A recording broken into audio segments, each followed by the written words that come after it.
You're about to listen to the Complete Developer Podcast, the podcast by coders and for coders about all aspects of life as a developer. I'm Will, the curmudgeonly experienced developer. And I'm Beej, the optimistic newbie developer. Welcome to another episode of Complete Developer Podcast. Before we get started, Will, what have you been fighting this week?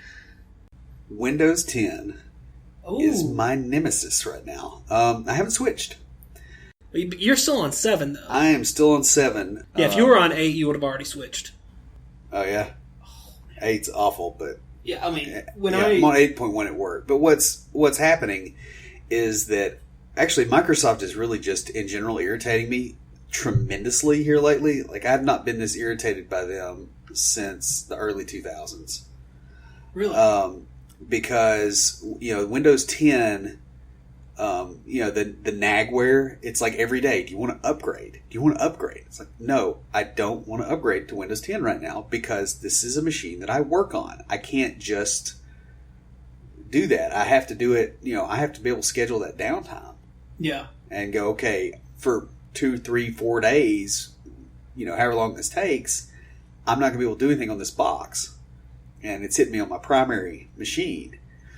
And it got me the other day. I was playing World of Warcraft and I was on a raid. And, you can only do those once a week. And it kicked me out of the game, brought me out in the middle of a boss fight. And my character died and I got kicked from the raid group. And I can't go back in there until next week now. To ask me if I wanted to upgrade to Windows 10. And I'm considering writing an app right now that takes the gwx.exe, which is the one that nags you about it, and constantly polls memory to see if it started to load and kill it. Well, every time it loads. I am working on trying to get my laptop moved over to Windows 10, but when you have a development environment, you can't switch at the drop of a hat. It doesn't matter what Microsoft exec does this. And so this is ridiculous. It's mistreatment of users. The other thing I'm having a problem with is in Visual Studio now, because I've got the BizSpark, version of the thing. You got to log in. It's got to know your MSDN and all that crap. Mm-hmm. Well, what it's doing of late is instead of accepting that, okay, he logged in recently, and right now I don't have an internet connection. I'm not gonna mess with him. Well, of late, what it has been doing instead is going, your MSD, we've got to renew right now. Drop whatever you're doing, and I'm going to interrupt you in the middle of debugging multi-threaded code for you to sign into MSDN. And by the way, I'm going to do this while your wife is driving and you're going down the road and you're on your laptop and you don't have an internet connection. That's extremely asinine. It's extremely disrespectful. And that's kind of what we're talking about in this episode is. Yeah, and it's funny because I use the community edition of Visual Studio and I've not had that problem. It's especially frustrating to me because I've invested in hardware here. I mean, I have a server, I have a server rack. I've got all this stuff here so that if the internet goes down, I can still be productive. And they've taken that away from me. They've essentially they've rendered all that investment in hardware and software and planning and preparation. They've rendered that moot, and they're throwing my money away, effectively, as far as I'm concerned. And so I'm actually, to some degree, starting to wonder if I shouldn't shift to a different platform if Microsoft is going to treat people this way. The thing is like when the laptop with the Visual Studio issue, right, where it just interrupted me, that machine. It's not like, the license was run out and you've kept it off the internet. That machine was on the internet for 10 hours that day.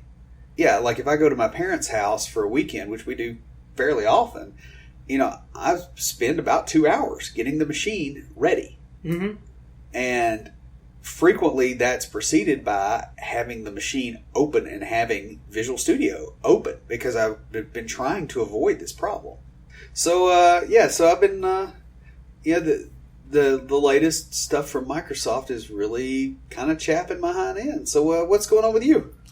Well, on the other side of the latest stuff from Microsoft, Connect 2015 was recent and had a lot of really cool announcements. most of you guys know I am a huge fan of Visual Studio Code for an editor.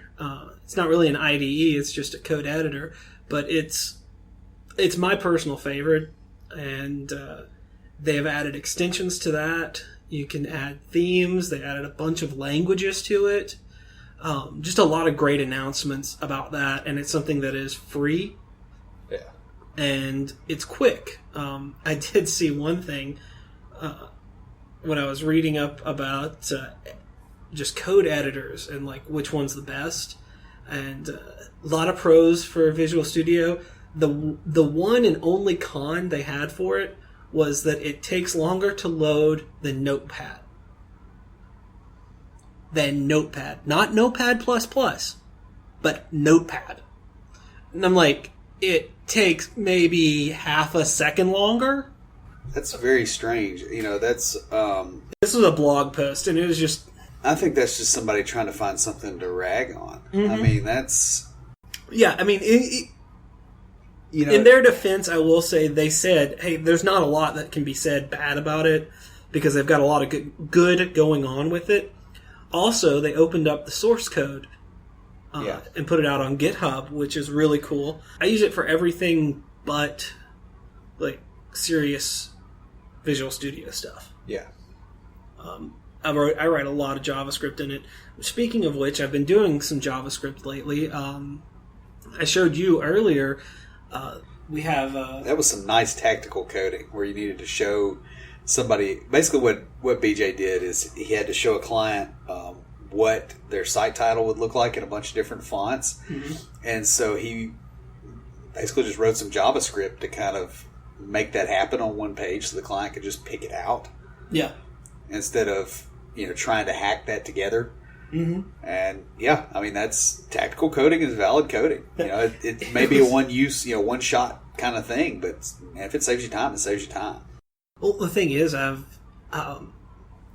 have taken that, and I did that last week, and what I've done with it since is I wanted to see if that worked for him, for this particular client, if setting that up would work, and it did, because he was able to look at the different fonts and pick out the one that he wanted for the title.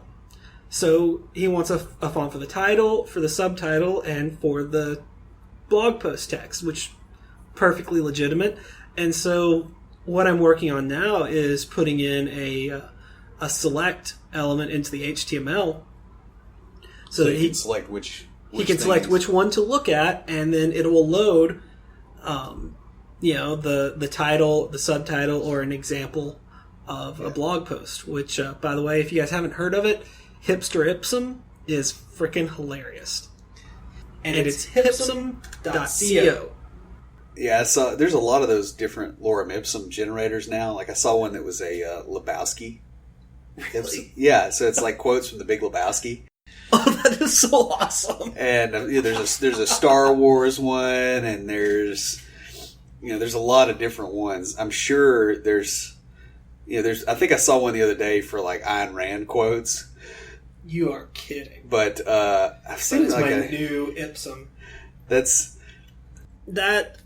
one of the JavaScript projects I've been working on, and the other one actually involves the podcast. Will and I have set up our own kind of Google Calendar to keep track of when things are happening. We've been using LeanKit as sort of a project management, but this is basically what I wanted to do is create an event that is numbered. So each week has a different number for the episode number. And I found a really cool website online that had been written in PHP to do that, but it created it for a week. So it's like week 1, and it covered the entire week. Week 1, week 2, week 3, and that was really neat. And I saw it, and I'm like, I really don't know PHP that well, but I think I can do that in JavaScript. Yeah.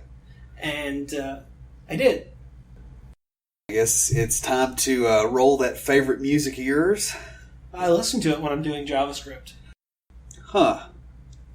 It's good for focus when you're working in JavaScript or CSS. Yeah, especially JavaScript that writes CSS. I actually prefer gangster rap for that. Like, every time I have to do heavy duty JavaScript and I know I'm just going to get pummeled, it's NWA straight out of Compton. For some reason, that is always what I use. It fits your personality, whereas you like to be like a little angry, a little annoyed. I like to be like completely detached when I code. I guess. All right, so anyway, well, let's roll the music. All right.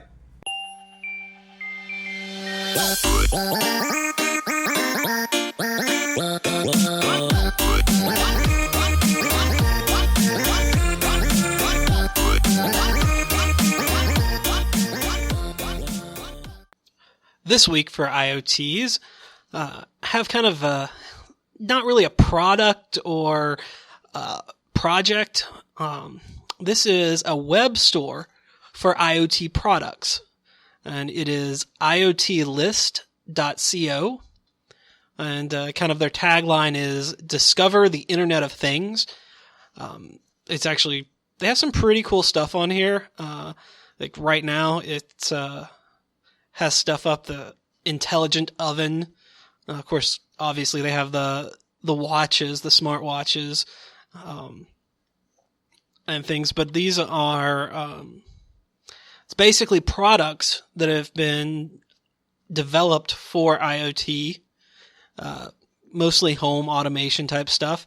But it's got some cool things, some ideas. Good grief, they even have a gaming system for the iPad on here. I really want that hue dimmer switch. Yeah, that's really cool. For my office, you know how bad the lighting is in here? Yeah, I do. I'm sitting in here. Yeah. And of course, I don't think we've mentioned it, but I know I've heard about this. We have the Amazon Dash button on here. That's the button you can press to automatically order yourself more laundry detergent. Anyways, so that is iotlist.co, and of course I'll put the link in the show notes, but it's got they do have some pretty cool stuff on here, some things that have already been developed, and some cool ideas that as creators and inventors we can kind of play with and take our own way. All right, guys, this week we're going to talk about why professional developers hate distractions. Honestly, a lot of us non-professionals hate distractions too. But to start off, Will, why should we be pointing our bosses to this podcast? Manager schedules tend to be a whole lot of meetings and a whole lot of interruptions and people coming in and out, and the way things are structured, it's like they have to juggle a whole lot of balls at once, as opposed to just focus on one thing to the exclusion of everything else. And so it's just they have a different set of challenges, and a lot of bosses are not particularly aware. Well, that makes sense, because their work is designed around distractions. Right. And I mean, many companies that you work at, managers are distractions. Mm-hmm. Unfortunately, there's another few things that come into this as well. A lot of managers understand that their office environments are very distracting, but they feel very disempowered as far as fixing it. And a lot of this can really be fixed fairly simply. So just some simple strategies that can reduce the interruptions can a lot of times improve employee quality of life. And the other thing is that when bosses can make some quick wins, sometimes that helps them get the power to fix other things, to take it further. Oh yeah. So that's why we're kind of wanting some management type folks to listen to this, is because there's some things we can do here that some simple things we can do that we think will improve the environment to the degree that you can actually show your boss some numbers. It's like when playing video games, you gain influence over your employees by doing things that helps them. Right. Well, and you're gaining influence over your employer or your boss. As a middle manager, trying to get the noise level down, trying to get the distraction level down. If you can do simple things and fix some of those issues.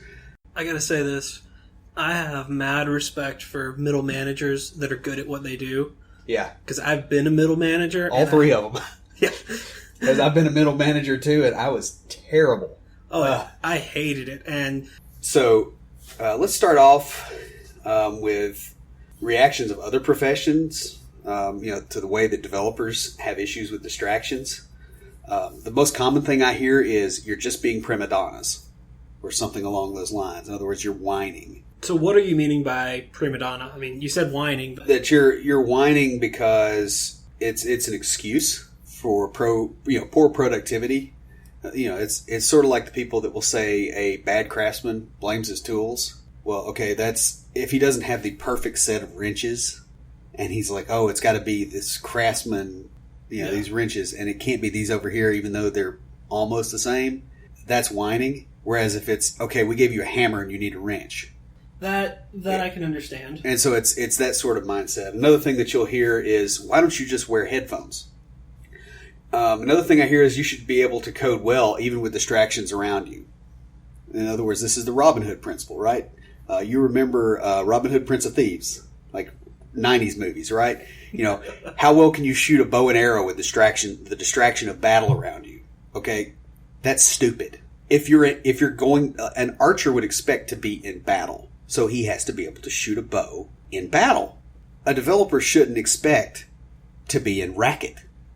So it's not a valid comparison. And it's that kind of mindset of, oh, well, you should just be able to code through it. Another thing is, then they start making the excuses, right? Distractions are part of the office environment, and they indicate synergy, which synergy is a big word that is used mostly as an excuse to annoy the crap out of other people. That doesn't make any sense with what I've heard about what synergy is. I mean, I'm not saying that you're wrong. I'm saying it sounds like they are not using the term. Well, it's just it's manager speak, or it's the idea that, oh, hey, you're working on a team, so you need to be together all the time, which is crazy, right? Okay, you're married, so you need to be together all the time, even when you're on the toilet. No, you have times that you need to be together because it is a team, and you have times that you need to get crap done. Another thing I hear frequently is, well, distractions don't bother me. Well, that's good for you, but you're not everybody. Yeah. Well, and do we really want to have a one-size-fits-all office environment? That doesn't really work. We see the results of that quite frequently in large companies that just fall over, and they have massive turnover. It's because they have a one-size-fits-all, and it doesn't fit all. It doesn't fit many. And the final thing that I see a lot of is they really don't understand what it costs to context switch. And we're going to get into this a little further in the episode, but do you understand what a context switch is? Oh, yeah. That's like, I'm doing X and you come over and you stop me and make me go do Y, and then I have to come back to X. What do we mean when we say distractions or interruptions? I know we just kind of talked about context switching, but these can be anything from unplanned conversations, especially when you're trying to focus on something else, random background noise, or speakerphone conversations. I've not worked a lot in the corporate development environment. Is this something that happens a lot? Yes. It's very frequent, especially in open plan offices. You'll find these CEOs that want to be thought of as visionary, or upper management people that want to be thought of as visionary, and so they go, oh, we put all of our people in an open plan, even though managers are having to get on the phone with other managers and be on the phone for 3 hours sometimes. And so they can't wear a headset because it hurts. Or they can't have a phone cradled in their shoulder because it jacks up your neck after enough time. Sometimes I go out to my truck if I need to be on a long conversation. And get on the Bluetooth. Get on the Bluetooth. But they can't do that. Well, no, they can't. I'm just saying I understand why they would want to do that, because it's so much easier to be able to sit and talk like you and I are sitting here and talking. Yeah. And, the other thing is they're typing, they're playing solitaire because, they're stuck in these meetings. And so what ends up happening is they've got speakerphone on the whole time. And everybody else has to hear that. It's this constant background noise. Another thing you'll get, you get the same thing when you got sales folks that are, the next cube over, or tech support. Where they're having extended conversations. You'll get a lot of that. Do you ever have you worked at a place where you had tech support like one or two cubes over? I've actually had I've had one in the same cube with me. So speakerphone conversations, loud conversations, it'll happen a fair bit as well. Like if you're next to like a manager's desk, and it's somebody that people are coming to all the time, they're just right there, and so the talking, so you hear. Yeah, you hear all the conversations. They might as well be on speakerphone. Mm-hmm. If you're next to the water cooler or the kitchen.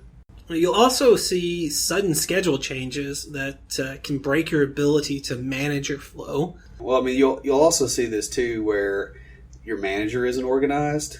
They want to have a quick meeting about something, or it's not really a crisis type thing. It's just they don't plan ahead and they don't block out time. And you get this a lot of times when your manager really doesn't have any power, when they have responsibility but not authority. You mean middle management? A lot of middle management. That was one of the big things I did not like about middle management. Yeah, and you'll get a lot of that kind of stuff. I mean, sometimes it can actually be pretty good stuff too, right? Like, the boss or the boss's boss suddenly decides, hey, let's take everybody out to lunch. That's not bad. 11 o'clock, but you normally go to lunch at 1, and you were expecting to have 2 hours. Yeah. And it's 2 hours when it's quieter in the office too, because everybody's gone.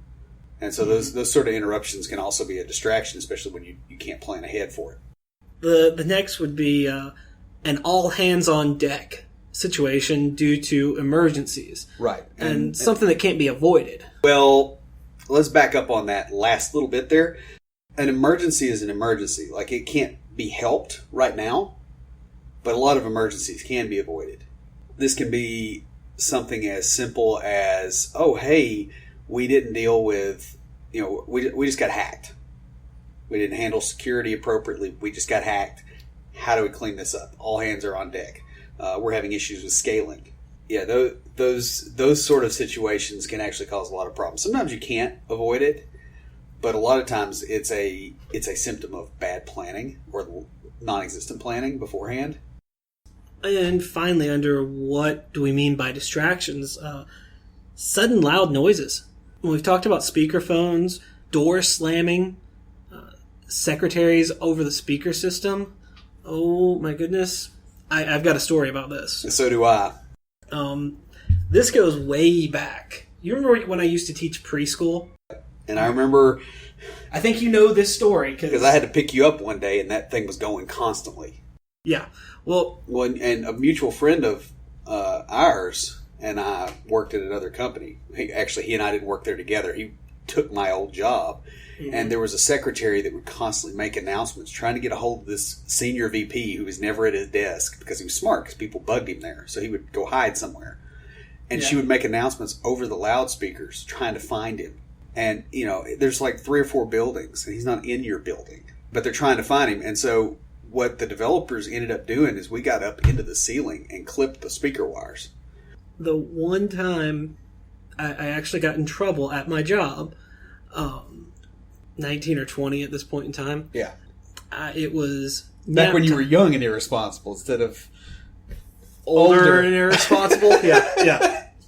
Yeah. The one time that job I actually got in trouble because during nap time, one of the other teachers gets on the loudspeaker and just yells out for something that could have been handled with a internal phone call.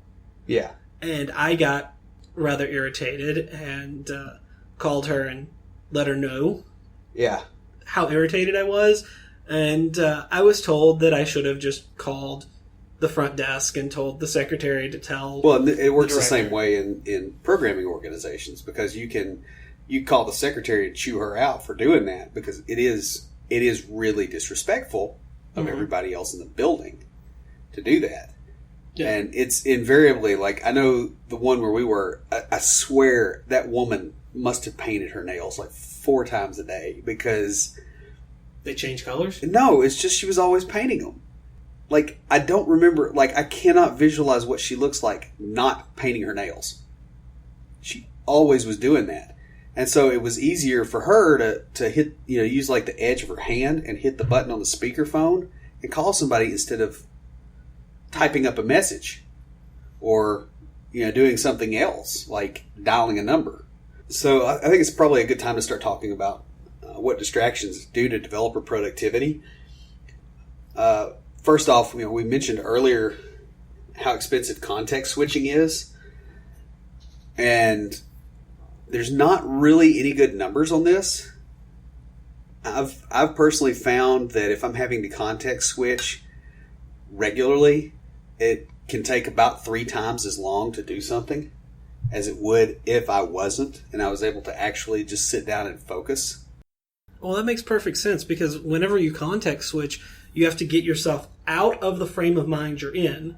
Yeah. Put yourself into another frame of mind. And you have to record the frame of mind you were in so that you can get back to it. Yeah, because otherwise it's going to take you a lot of time to get back into that frame of mind. Right.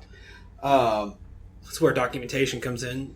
Yeah, well, and we'll get into that here in a minute, but multitasking, trying to do 2 or 3 things at once and context switching between them, because really your brain is one processor, so you are not multitasking, you're not multi-threaded, you're not a multi-core machine. It's context switching. It's old school. One thing that this can do a lot is introduce really subtle bugs where, okay, there's this one little edge case you didn't think about. Something that happens on February 29th. It's like I was telling you about this earlier, and I think I even mentioned it in the intro.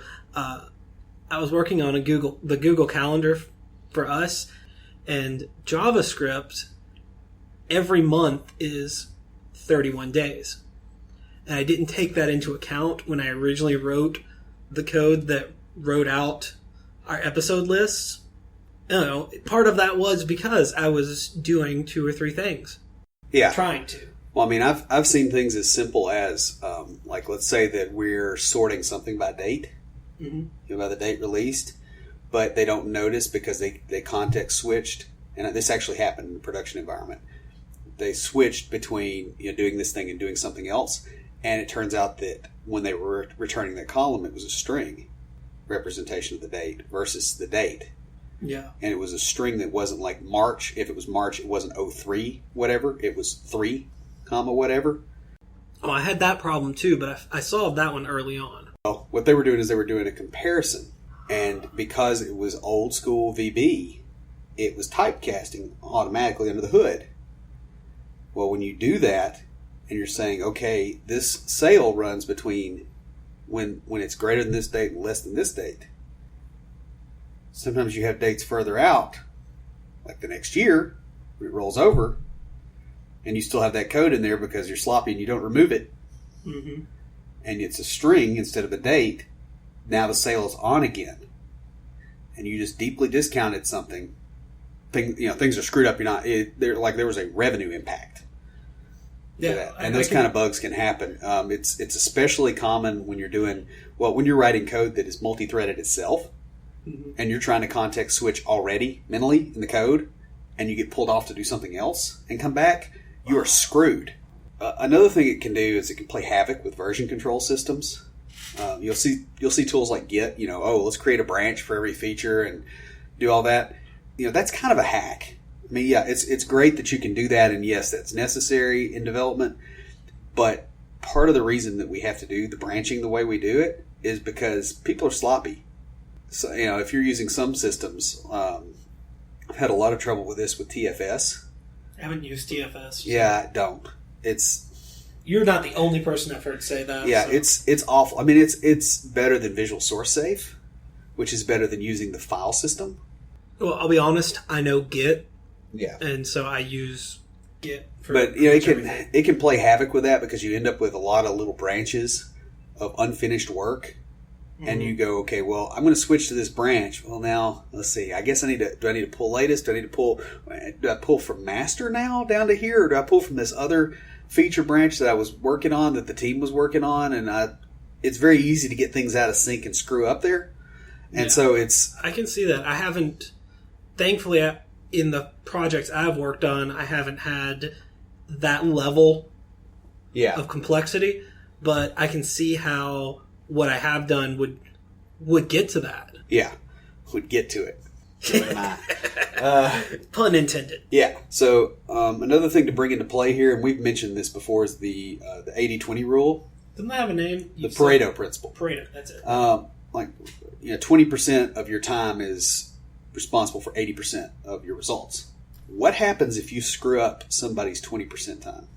I'm going to mess with that 80% of the results. You have outsized damage. It's like, oh, I just took away 15 minutes. But it was 15 minutes out of the best 2 hours of your day. And I did it right in the middle, so it screwed up everything around it, too. This is why I do my best work at, 1 a.m. This is why a lot of developers stay up late. Mm-hmm. Is because you learn this pretty early on. You either get into the office really early before everybody shows up, you work through lunch, or you stay late. And it's because of distractions and how much damage they do to your productivity. Especially when you're in a state of flow, because you get knocked out of a state of flow, it may take you an hour to get back into it at least, if you ever do. Another thing, honestly, that context switching really means, if you're constantly being switched from task to task, companies go, oh, we move fast and we're dynamic and da-da-da. That's a bunch of crap. What it really means is the company's poorly managed. These problems will rear their head. It's not a question of if, it's a question of when that's going to hit, and what the revenue impact is, and how many people are going to be downsized. If that's the regular management course for a company, is panic mode. And most developers, after the first time you get downsized, every time you see the warning signs, you know what they are. Mm-hmm. And this is one of them. So this hurts morale on your team too. And people will start looking to bail because they want to control when they leave. The problem from the management perspective on this too is the people that you're going to lose earliest are going to be your best developers. Yeah, because they know what's coming. Yeah, they're the ones that have the most experience and that will see it coming the furthest out. Yeah, so I think maybe it's a good time to kind of have some analogies about what interruptions sort of do. I wrote a few of these down just, as I was kind of thinking, and these are things that you can reuse if you're a developer or if you're a manager. This will help you understand. If you've ever done a large math problem on a whiteboard, picture doing that, like some heavy-duty calculus or something along those lines, and then picture having someone erase that board at random while you're working. That's what an interruption does to a software developer frequently, especially if it's fairly difficult stuff that you're working on. Another good analogy, trying to count several hundred loose items while someone is calling out random numbers. That's extremely difficult. In fact, kids will do that to tease you sometimes, just to mess with you. I know some kids that do that. Mine does it. Another example is if you're cooking meat on the stove and you have to turn the stove off and leave for an hour. What do you do with the meat? Do you put it in the fridge and let it cool back down and, I don't know, maybe it stays a little too warm and you get salmonella? Do you throw it out? It's this sort of problem, right? It's the interruptions that come in. What do distractions do to developers psychologically?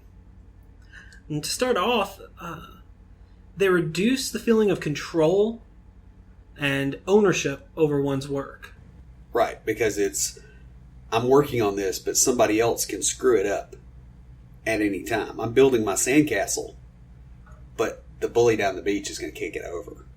Yeah. It leads to a lot of short-term thinking and really destructive project habits. Mm-hmm. Not having control of your own time management, that can seriously raise stress levels. Well, when you don't have control over your life, you don't have control over your life. Yeah. And people tend to react badly to that. Exactly. And, those raised stress levels, that lack of control, that can lead to a lot of backbiting among a team. Yeah, because, okay, your manager just, messed up what you're doing because of what somebody else across the hall did. Mm-hmm. Well, instead of that being handled in a context that's appropriate, that makes it not a huge deal, it's handled in a way that makes it a huge problem for you. And now you're behind and you're less productive because of your teammate. It sets all that stuff up. It's just like you're just lining those dominoes right up to have a major problem. That's like those. No, if you've ever worked at one of those places that just have some rules, you're like, why is this a rule? It should be obvious that this is just like so stupid no one would ever do it. It's because somebody did it. Yeah. And they had to make a rule about it after that. And sometimes those rules can be taken out of context and make for a difficult working environment when you're trying to do something. Where it becomes a distraction is when somebody does something that is kind of stupid and then everybody has to stop working. Yeah, or somebody else does. It sets up the whole team for failure and for interpersonal conflict that, if you're a manager, you don't want your team fighting. And this is just lining things up so that happens. No. So there's no reason to do this. It also tends to lead to a lot of long hours and overwork. And we've talked about some of the symptoms involved in that. But this is mainly because what we were just talking about with you get pulled out of, I hate to say being in the zone, but you really are. Yeah. You get pulled out of that and it takes time to get back into it, which pushes production out. Yeah. And what ends up happening is developers, your best developers will feel responsible for getting their stuff done when they said they would get it done. And so you burn out your best people first. Yes. Doing this. And the worst ones will stay where they can create more problems. I can see that happening. Because, yeah, it's called the Dead Sea effect. Yeah. And I think we've mentioned that before, too. And it's also really confusing. If you're potentially either checking in broken code or swear you remember something being there that actually is in another branch. Yeah. And, this especially, I've had this problem quite a few projects that I've worked on where, the context switching happens and, like, let's say you got a day to a day and a half of work and you haven't checked it in yet because it doesn't compile because you're revamping something serious and you have to save it all off and you have to commit and you get it up to source control because it's backed up and you don't know how long it's going to be before you come back. But the next guy that pulls that branch, which may not be you, people go, oh, well, the source control system can handle this. And yes, it can help you handle it. That's like, but it's the same mindset of saying, oh, hey, I think I'll just stand here with a gallon of gasoline and an acetylene torch in my kitchen because I have a fire extinguisher. That may not be something that results in optimal things. Well, it's not where I thought you were going, but that works too. Yeah. That's better than what I thought. It's going to be suboptimal. Yeah. Even if you have a effectively protective equipment to avoid the problem. It's like you're just doing something dumb. So there's a few things you can do about interruptions in your software development environment. And probably the simplest of these is wearing headphones. If it's a short-term interruption, there's some racket in the hallway, you get customers visiting and, people, messing around out there, you can put headphones on for that time period. Even up to like an hour, 2 hours a day, that's possibly tolerable. Another thing you can do, obviously, is to keep track of where you left off when you have to context switch. That can work some. There's a lot of things that you do in development that you just simply can't write down. The way that you express that is the code. When you're working on something and it's more of a thought process. Yeah. Than you're chipping away at something. It's just, okay, here's what I want you to do. I want you to draw a 5-dimensional array on paper. I have a program on my phone that can do a 4-dimensional. Yeah. Start thinking about, it's like this does not render in that medium. No, it doesn't. And you may well have something like that, or you may have system interactions that are just way too complicated. And if you ever wrote it down, when you come back to it, you're going to be more confused by your documentation than you would be if you hadn't written it. Oh, yeah. So, but sometimes you can. And, that helps a little bit.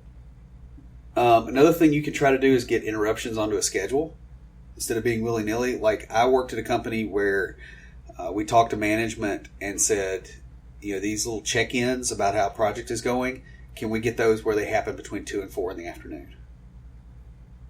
And be left alone the rest of the time. And that's a smart thing. Yeah, that really jumped up productivity quite a bit. Well, that's not only good on the developer end, but also on the management end. That tells them now they're not going, all right, oh yeah, I forgot, I need to go by and check this. Now they have... Yeah, they got a little bit better on the schedule. Yeah, they have a schedule of when to come and check. Yeah, and so, that helps too, and, scheduling regular meetings, having a regular time, sometimes you got to manage your boss a little bit and preempt it. So, you're about to start something that's complex, go give them a status update before you start so that they leave you alone while you're trying to work. It was like when we were recording last week's intro, I was up in Cleveland staying with my sister for a week or two. And right before we got started, once we got everything working, I went out and I told them, I was like, hey, I'm going to be recording. Don't worry about making too much noise out here because my headset won't pick that up. But my sister was like, all right, you're telling us not to worry about making noise in our own house? Kind of picking at me for the way I said it. And I was like, no, what I'm doing is I'm letting you know, hey, I'm going to be doing this, and I know how people think, especially my family. We think, oh, I don't really want to interrupt him, so I'm going to try and be really quiet and keep the kid quiet. And I'm going to be all stressed out the entire time and hate you for doing it. Yeah, exactly. And I told him, like, that's why I came out here to say, hey, don't worry about being quiet out here because it won't pick it up. All I'm asking is that you guys just don't, come into the room and don't let my nephew come bang on the door. Yeah, and it's sort of that same preemption, right? You just want to get it where structure things in such a way that your manager doesn't really have to. Because, if your manager is getting an email from you with a status update... Oh, well, then they don't have to worry about coming in. They don't have to come by your desk.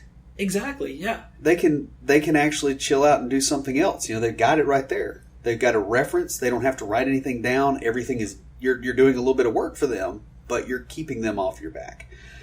Now, another thing, that you can do to escalate a little further is actually talk to management and quantify how much time you've lost to interruptions. You got to be a little bit careful with this if your manager is the one interrupting you, especially.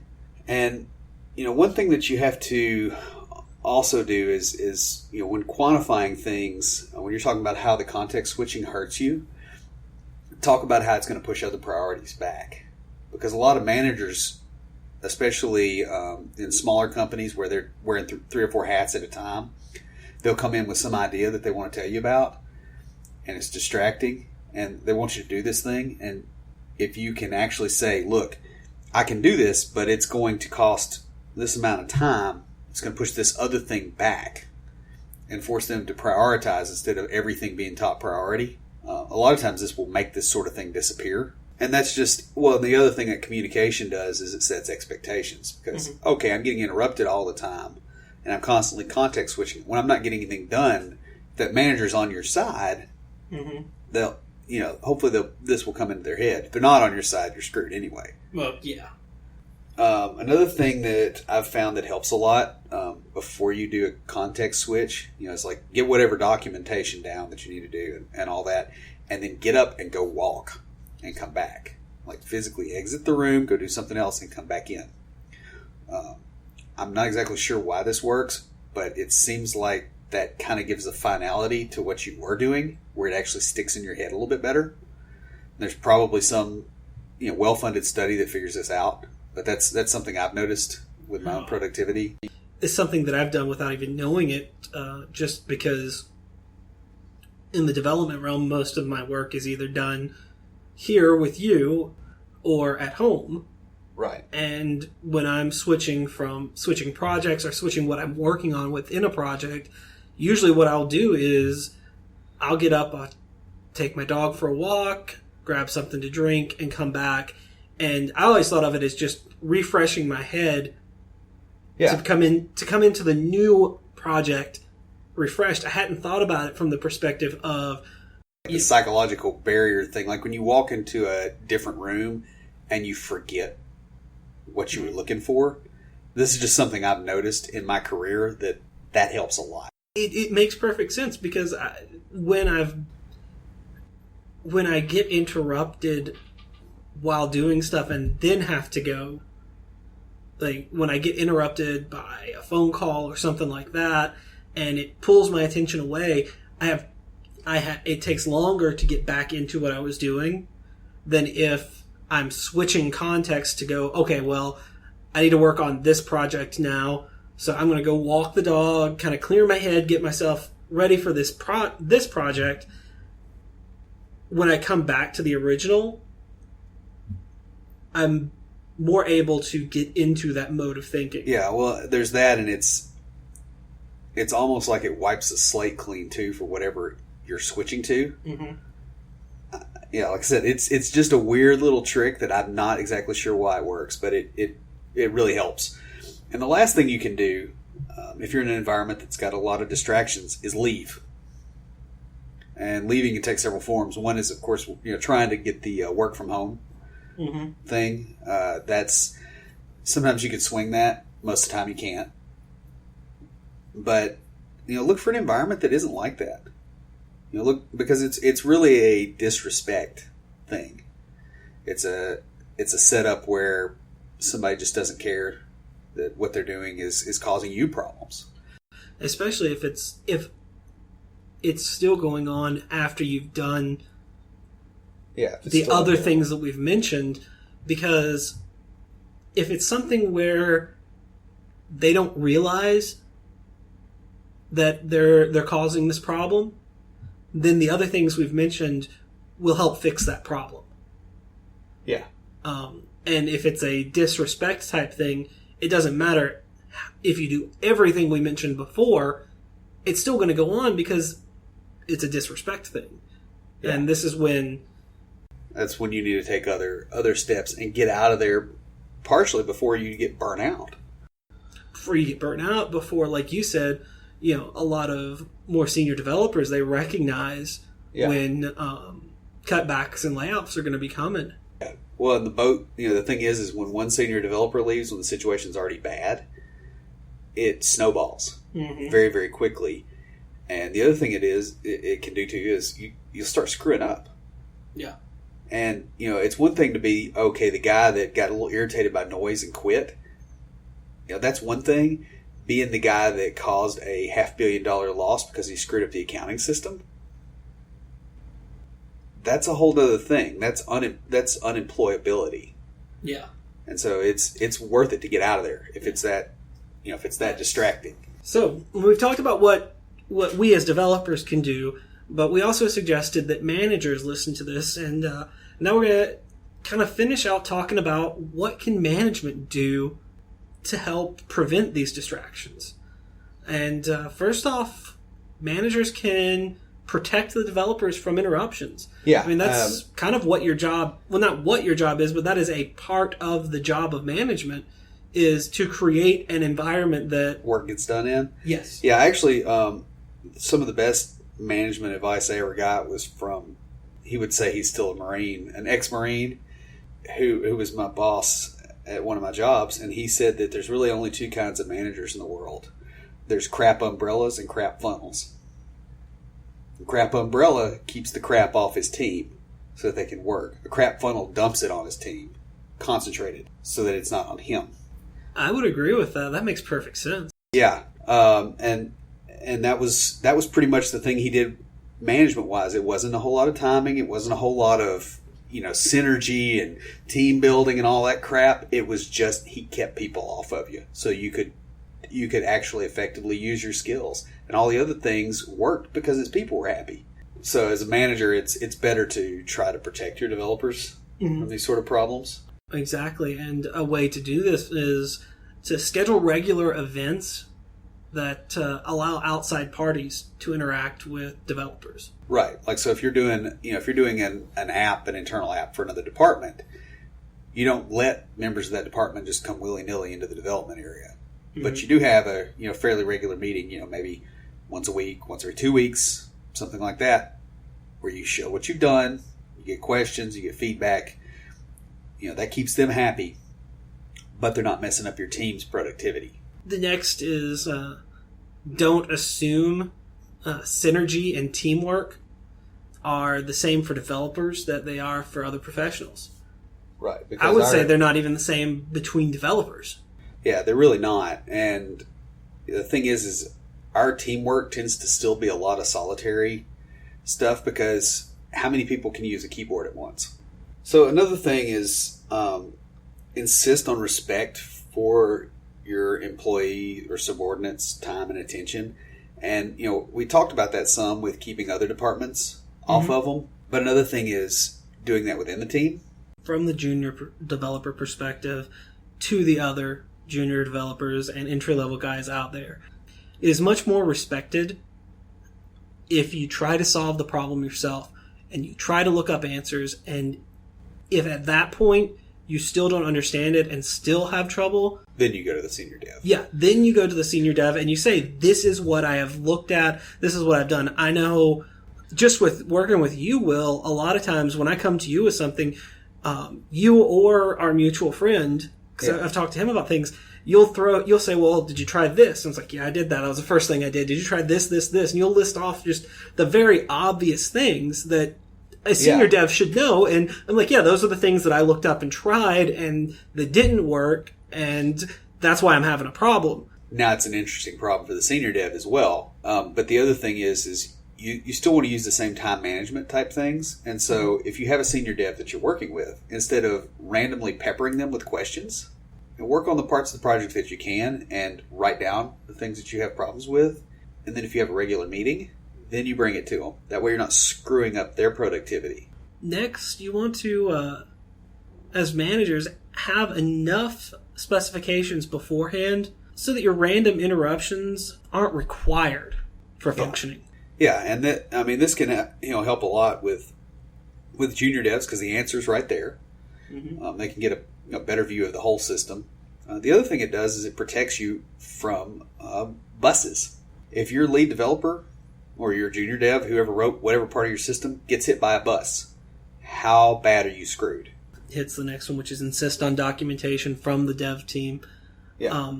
And set appropriate priorities and make it clear to others that switching priorities has a cost. We talked about this from the developer perspective on explaining to management how context switching affects your productivity. But as a manager, explaining that to other managers, to other departments, even sometimes to customers. Yes. And, this can actually help kind of protect you a little bit from some of these changes, because a lot of things turn out not to really be worth it if it's going to derail something else. But if you don't express that, they just assume that you have capacity. And it's very easy to get in that mindset of, oh yeah, we'll take this thing on because they're shoveling it on us. And as a manager, part of your role should be to try and somewhat throttle that so that only things that are really important get through. You get to be a crap umbrella, because if you are saying yes to everything, you're a crap funnel. Exactly. Because for one thing, why are you there? You're like a work broker. It's like you're like that guy from Office Space. It's like, well, I'm a that gets all flustered when he tries to describe his job and says, I'm a people person. There's a number of ways you can manage this as a manager and really drastically improve the quality of life for your team, and also improve your quality of life, because if you're setting expectations appropriately by doing these things, you're not going to have people jumping down your throat. Well, exactly. And as a manager, you can explain why something is going to take so long. When upper management says, oh, we want this done in this time frame, you can then say, okay, well, if we get this particular aspect done, this particular feature, these others are going to suffer because we're going to have to take time away from them. And you can explain that to them where they might not be thinking in those terms. Right. And that can also look very good for you as far as your decision-making capability, because you're not running around like a chicken with its head cut off. You're planning, you're doing larger scale things. That's how you get from middle management up. I guess that pretty much wraps it up. Yeah, that does. So, Will, what do you have for us this week for Tricks of the Trade? This is a tool that I do generally try to avoid using because when I'm using it, it's pretty much my last resort. And it's called Wireshark. And you can get this at wireshark.org. I love how all the things I've picked lately have got really simple URLs. It makes life so much easier. But that's it. What Wireshark will do is it will actually analyze network traffic coming into and out of a box. And so you can actually see what's going on. So if you're doing a lot of socket level programming and you want to see, hey, this is opening some weird port or something's hitting my machine and I don't know what it is, and it's maybe one of my coworkers' machines that's hacked, I can see that. So I can see all the traffic coming in and out. So it'll analyze all this traffic, and you can see what port it's coming in on, and what the payload looks like.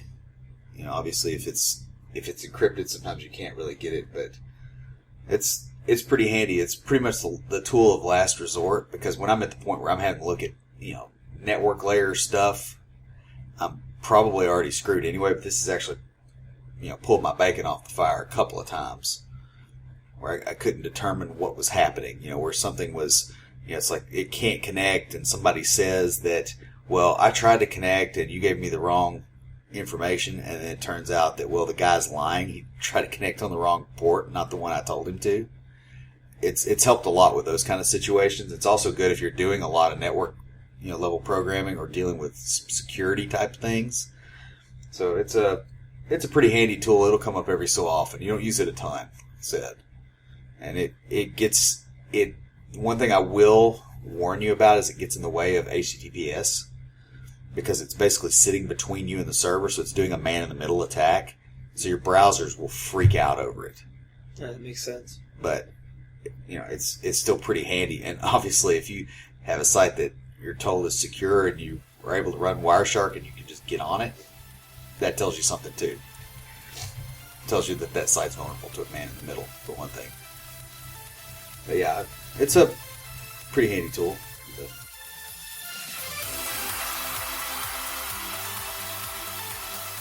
If you have a question or comment for us, please email us at neckbeards@CompleteDeveloperPodcast.com. Our theme music is an excerpt from Stand By for Titanfall by Pure Bells, available on SoundCloud and licensed under Creative Commons. The intro music for IoTs is OMFG Hello by Argo Fox and is also licensed under Creative Commons and available on SoundCloud. For references, show notes, and to sign up to our email list, be sure and check out the website at www.CompleteDeveloperPodcast.com.